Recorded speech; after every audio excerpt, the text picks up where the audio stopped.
When I first settled into Willow Creek Estates, a tidy little condominium community perched on the edge of a bustling, mid-sized American city, I imagined a life of quiet simplicity. The complex was a patchwork of 2- and 3-story buildings, each adorned with neatly trimmed hedges and matching taupe brick exteriors that whispered promises of serenity.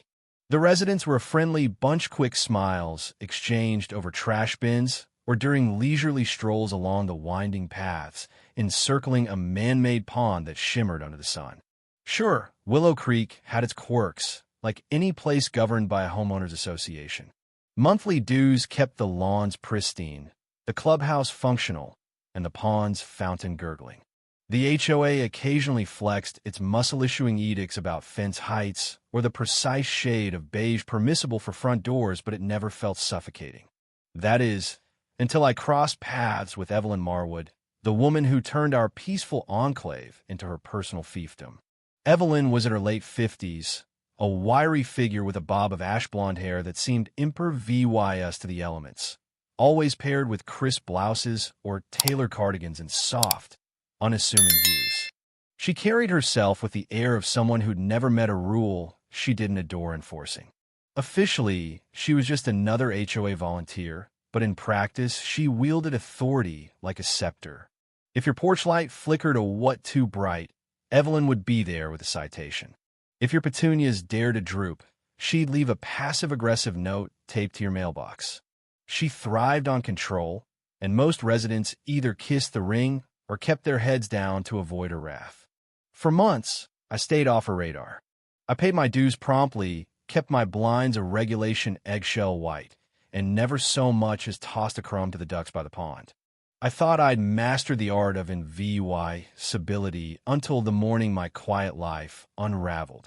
It was a crisp March day, the kind where the air bites just enough to wake you up. I stepped out of my building, coffee in hand, and froze. Taped to the glass door was a garish orange flyer. My name, Lila Grayson, blazoned across it in blocky black letters. Vote Lila Grayson for Budget Oversight Committee. Transparency. Accountability. Reform. My stomach lurched. Below my name was a grainy photo, unmistakably lifted from a forgotten LinkedIn profile, followed by a list of fabricated accomplishments. Led the pond aeration project, slashed landscaping costs by 15 fan tram, fought for resident voices. At the bottom, in bold, Lila Grayson, the change Willow Creek needs. I blinked, reread it, and nearly dropped my mug. Budget Oversight Committee? I barely knew it existed. A new subcommittee the HOA had floated to appease grumblings about murky finances. I had zero interest in poring over spreadsheets or playing watchdog. Yet here I was, apparently running for it. I scanned the courtyard. Identical flyers fluttered on every building entrance, fluttered in the breeze by the mail kiosk, even stared down from the clubhouse bulletin board.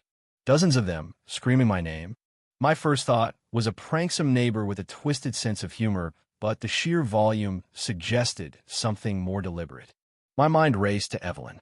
She'd orchestrated petty power plays before, whispering campaigns against board candidates she didn't favor, anonymous letters questioning their integrity.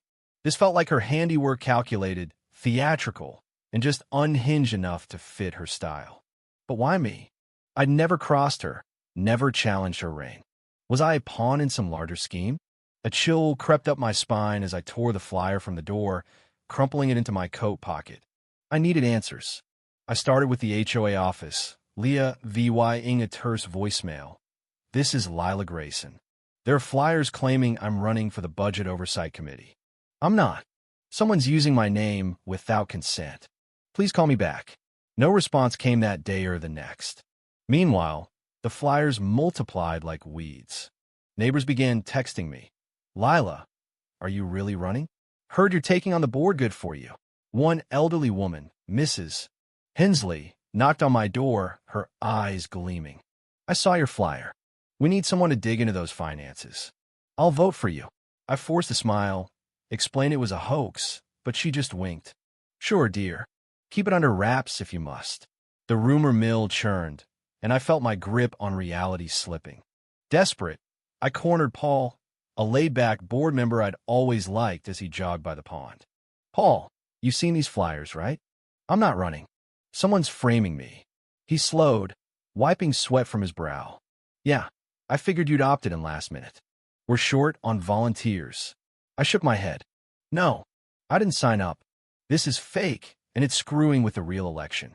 His brow furrowed. "That's messed up. The official candidates are Tara and Mike. You need to submit paperwork to run. I'll ask around, see what's up." I thanked him, but unease gnawed at me. If this wasn't a simple mix-up, it was sabotage, and Evelyn's fingerprints were all over it. The next morning, new flyers appeared, this time with a handwritten scrawl at the bottom. "Time for a reckoning." The orange paper was cheap, the edges smudged with glue residue, as if slapped up in haste. I collected a stack, my frustration boiling into resolve. This wasn't just about clearing my name, Anna Maria, it was about unmasking the culprit. I called my friend Nora, a graphic designer with a knack for puzzles, and spilled the saga over coffee at her place. "So, you think Evelyn's puppeteering this?" she asked, smirking. "It's nuts, but yeah," I said. "She's got the motive, control the committee, protect her cronies, and the means. Those flyers scream her over-the-top style." Nora leaned in. "Okay, let's play detective. If we can tie her to the materials or catch her slipping, we've got her. What's the plan?" We started small, dissecting the flyers. The typed text was generic, but the handwritten notes, slanted, loopy, with a distinctive flourish on the G, felt familiar. I'd seen Evelyn's memos before, curt directives about parking or holiday lights, always signed with that same dramatic EM flourish. Nora snapped photos, zooming in on the glue smudges where faint fingerprints lingered. "Not exactly CSI, but it's something," she said. Next, we hit the local craft store. A clerk remembered a prickly woman with short blonde hair buying bulk orange paper a week earlier. She was picky, wanted the brightest shade, he said. It wasn't proof, but it fit Evelyn like a glove. Back home, I dug through my recycling, hunting for old HOA notices. I found one from Evelyn about trash bin placement, complete with her signature and a smudged thumbprint for what looked like lotion-slicked hands. Side by side with the flyer, the handwriting quirks aligned the G, the Y, even the way she crossed her TS. The fingerprint was a stretch too blurry for certainty, but the parallels were uncanny. Nora grinned. "This is gold. Not courtroom gold, but HOA gold. Confront her with this, and she'll squirm." I nodded. "First, I'm warning Tara and Mike. They deserve to know their race is being hijacked." I met Tara by the clubhouse, her arms crossed, her voice tight. "Lila, these flyers are stealing my thunder. People think we're in cahoots." I assured her I was a VY Tim, not a rival, and showed her the EVY Denke. "Evelyn's rigging this, I'm sure of it. I'm taking it to the board." She softened. "If you nail her, I owe you one." Mike, the other candidate, was less diplomatic. "This is bullshit. If Evelyn's behind it, I want her out. Let me know how I can help." Their support fueled me. The election was days away, and I couldn't let Evelyn's ploy taint it. Then came the escalation. New flyers, now blood red, screamed, "Lila Grayson, expose the corruption, overhaul the system." A handwritten note crowed, "No more secrets." The absurdity tipped into menace, and residents split. Some laughed, others whispered about hidden scandals. I emailed the board, attaching photos and demanding an emergency meeting. Evelyn replied curtly, "Your concerns will be addressed at the regular session." Her nonchalance stoked my fury. Nora suggested a riskier move. Check the HOA office. If she printed these there, we might find drafts. I hesitated, breaking in wasn't my style, but agreed to stake it out instead.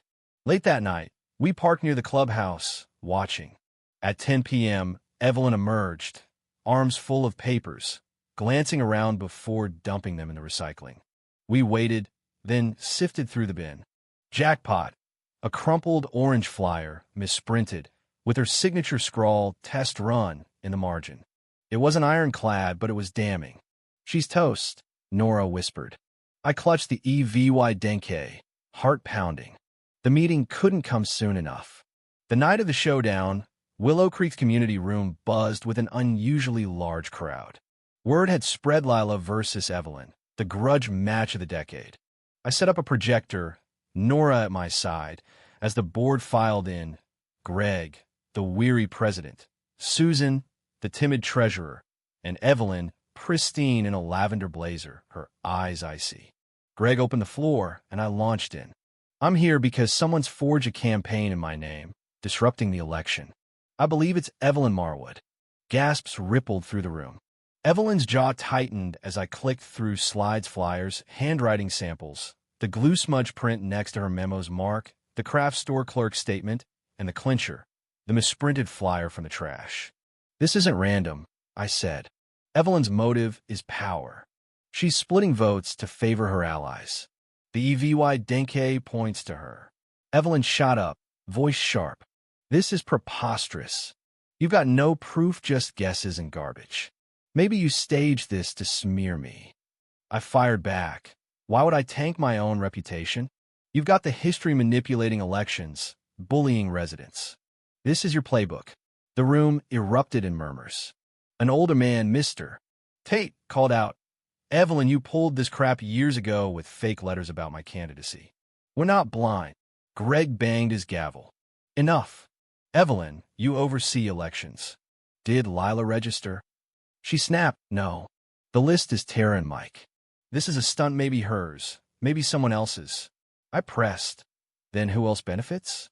You're the only one with access and motive. Residents clamored for her to prove her innocence, show her hands, explain the paper. She refused, cheeks flaming.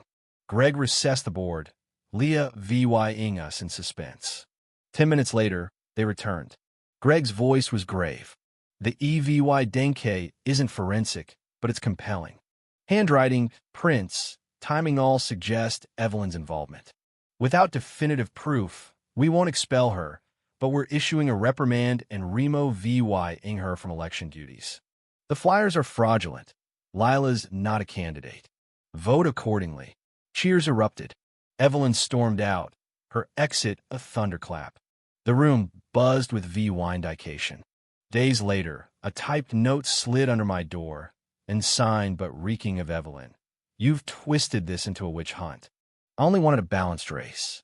My methods were clumsy, not malicious. I regret the fallout. Yem. A half apology, laced with defiance. I tossed it aside. The election rolled on. Mike won. Tara took a secondary role, and the committee unearthed only minor discrepancies, no grand conspiracy.